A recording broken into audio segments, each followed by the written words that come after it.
I'm not really sure where they're going to go with the whole Dean Ambrose Seth Rollins thing. Are they going to finally have a match at SummerSlam? Will the match actually go through? I have no idea. I have no idea what they're planning for that little angle. I mean, are they just stalling so Seth, the months roll by, Seth Rollins doesn't get injured, and then he can cash in the contract? I really just want to see a one-on-one match between them, and I believe in the whole building up the suspense thing, but there is such a thing as overkill as well. Don't drag it out too long. Let's see the match. SummerSlam, good opportunity to do that. Second biggest pay-per-view of the year. Why not?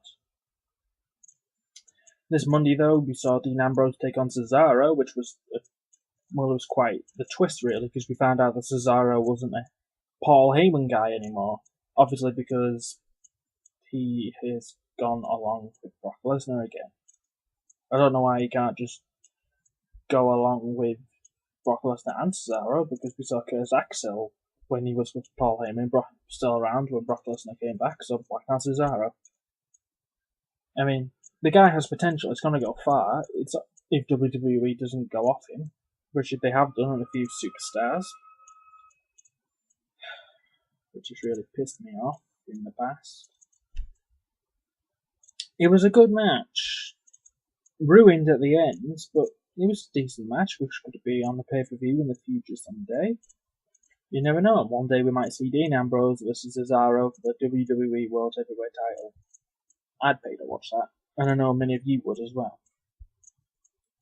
We move on to Bray Wyatt and Chris Jericho. That took an interesting turn this week with Bray Wyatt pretty much assaulting Chris Jericho. Lovely finisher against the locker in the backstage. Obviously going to see a rematch between those two at SummerSlam. Well, I hope we do anyway.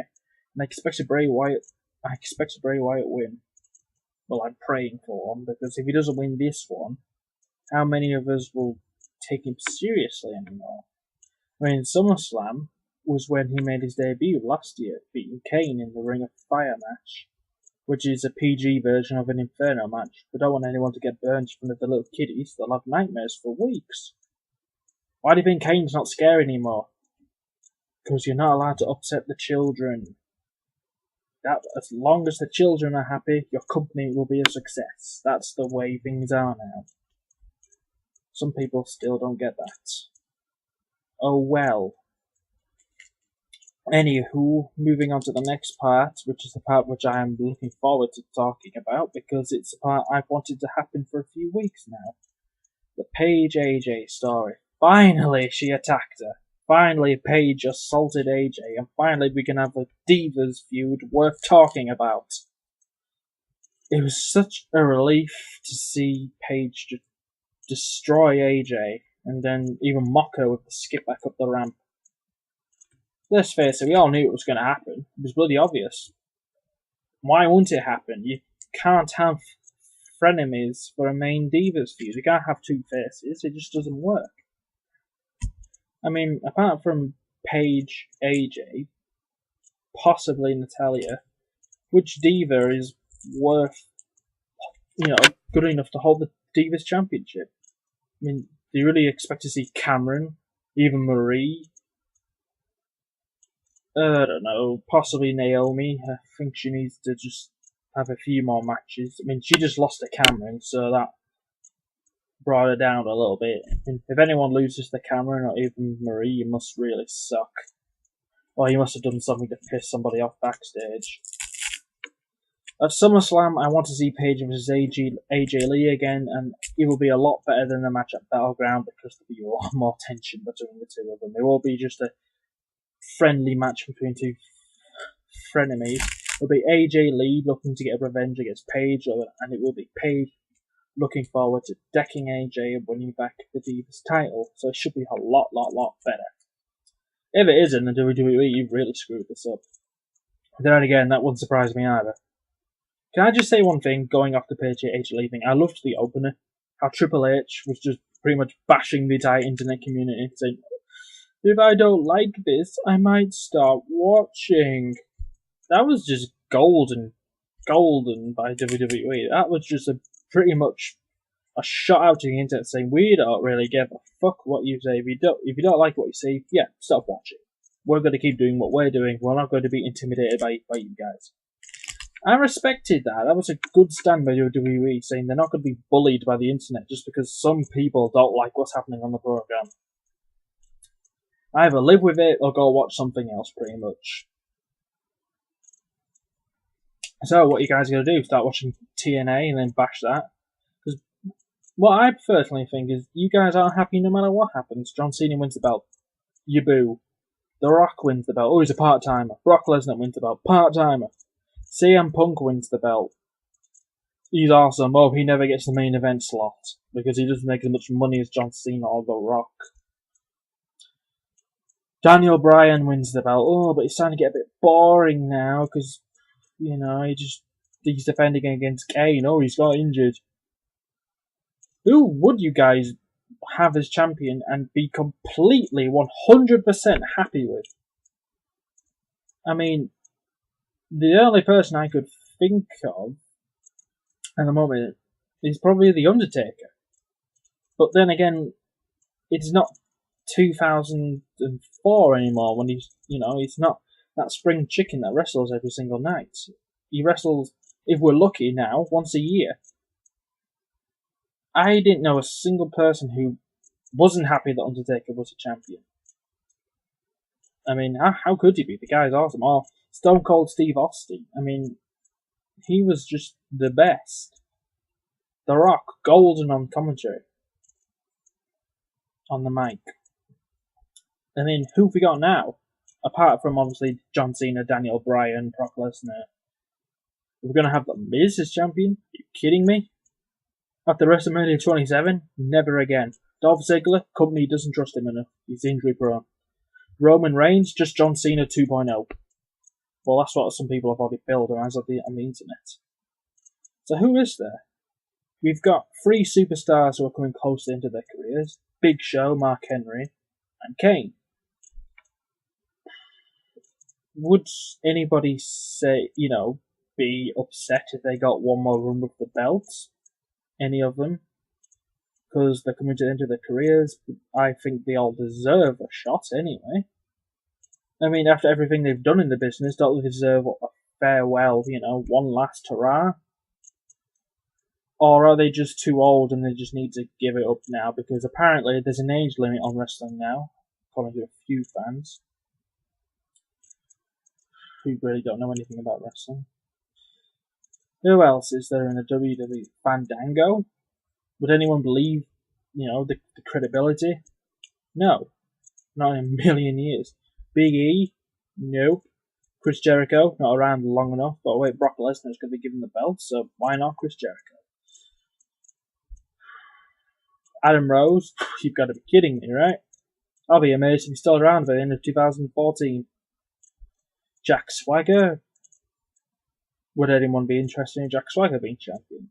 Cesaro? Is it his time? Bray Wyatt?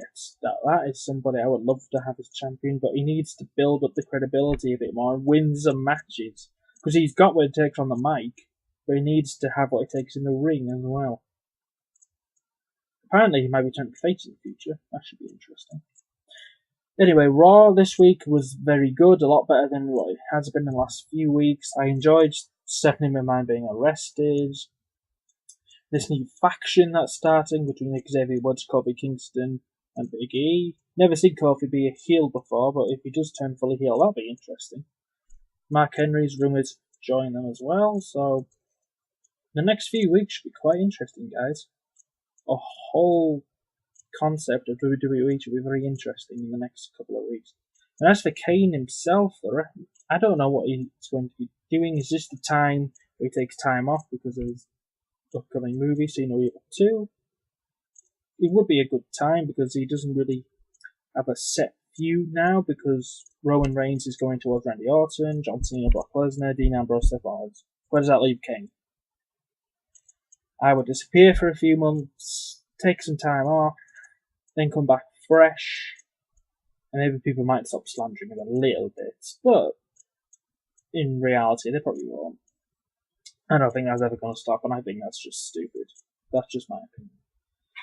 I would give the show a 7 out of 10. 7 out of 10. It was very good, could have been a tad better though. I think it would have been better if Brock Lesnar destroyed somebody. I just don't believe in the Bella Twins. I just don't like their acting. It just doesn't convince me. I know WWE isn't real, okay? I know that. I'm not going to go, oh, WWE's fake, I'm going to stop watching. I still enjoy the show, okay? It doesn't matter to me if it's fake. It just sometimes they make it too obvious. Superstar of the night. Gotta go with Brock Lesnar. Just standing there. He didn't have to say a word. It was just too awesome. John Cena's going to get the beating of his life. Not if WWE has anything to go about it, unless they do some sort of storyline where John Cena starts to think that he's near the end of his career or something. Which I think is way too soon. But hey, it's WWE, anything can happen. Alright, that's the end of this review. See you next time. Ooh, was a Monday Night Raw a lot better this week? Come on, man. It was so much better than last week. I mean, that's not because John Cena wasn't there or anything. I mean, I'll admit, the Brock Lesnar return could have been a tad better. I was expecting him to beat somebody up. We all knew Brock Lesnar was going to be declared the new #1 contender and everything. That was a given. It just... it's difficult to really come up with anything at the moment, you know? Because everything's so predictable. I mean, Brock Lesnar and John Cena already knew that. We should be expecting Roman Reigns versus Randy Orton, especially after that little brawl just before Triple H was going to announce typical Randy Orton to face John Cena at SummerSlam. I mean, you're going to come up with anything else. I mean, don't put, I don't know, the undefeated Rusev against him or anything. I mean, even I would not say, even I would say that Kane would have been a bad choice. I love the guy, don't get me wrong, but we've seen Kane versus John Cena. Would anybody expect Kane to win? Even I wouldn't. I would love to see it. I mean, I'm sure a few fans would think, you know, he deserves one more run before he retires, but it wouldn't be against John Cena that he would win the belts. I wouldn't believe that. Brock Lesnar, very, very exciting, even though if he does win the belts, how often would we see him? Because he only appears so many times a year, so the whole part-time thing, would fans be happy with that? Would WWE be happy knowing that the belt is going to make a very rare appearance from now up till WrestleMania? That's something we probably will find out in the next month or so after SummerSlam. Another thing that is taking off quite quickly is the Stephanie McMahon Brie Bella story. At first I wasn't that interested in it because I'm not a huge fan of the Bellas. Because, let's face it, I don't think everybody is behind them. They might get a few cheers every now and then, but it's not exactly Daniel Bryan cheers, or I would say John Cena, but you hear a lot of boos with him as well. Or let me think, who else is it? They get Roman Reigns. He gets massive cheers. It's rare nowadays for many stars to get a whole arena cheering for you loudly, convincingly, you know, to tell you that, oh, they're really over with the fans. I only think Daniel Bryan and Roman Reigns get cheers anywhere near that. John Cena, he gets all the kids to cheer for him, but any adults with any respect for themselves boo him. Because like Paul Heyman said, you know, all the fans who don't get tucked into bed by their mums chant Cena sucks. I mean, I've never personally chanted that, but I believe in it. I believe that Paul Heyman was right. A lot of people do say Cena sucks. All the teenage girls and all the kids say, you know, let's go Cena. It's obvious when the teenage girls say that, but the kids... I have nothing against kids liking John Cena. If they want to like John Cena, go ahead. When I was a kid, I liked The Rock and I liked Stone Cold. You didn't hear any adults say, no, I hate The Rock, I hate Stone Cold. You should support Hulk Hogan, because he was our hero when I was your age. It's just a thing that happens, you know. we all get older, and we all can't understand why kids are liking that particular superstar. Because they don't fit the molds that we liked when we were that age. So if you want to like John Cena, go ahead. He makes more money than anyone else in the company anyway. He does all the Make-A-Wishes, he sells the most merchandise, he's a 15-time WWE World Heavyweight Champion. I might not like him completely as a wrestler, but you gotta respect him as a human being. If you don't, you're just bitter. It's true. Anyway, back to Stephanie McMahon and Brie Bella, because I went off track a little bit there. Let me think. Would that make a decent SummerSlam match? No. I don't think it would really, because Stephanie McMahon hasn't been in the ring for God knows how many years. Brie Bella, I don't think she's a decent wrestler either. Just my opinion.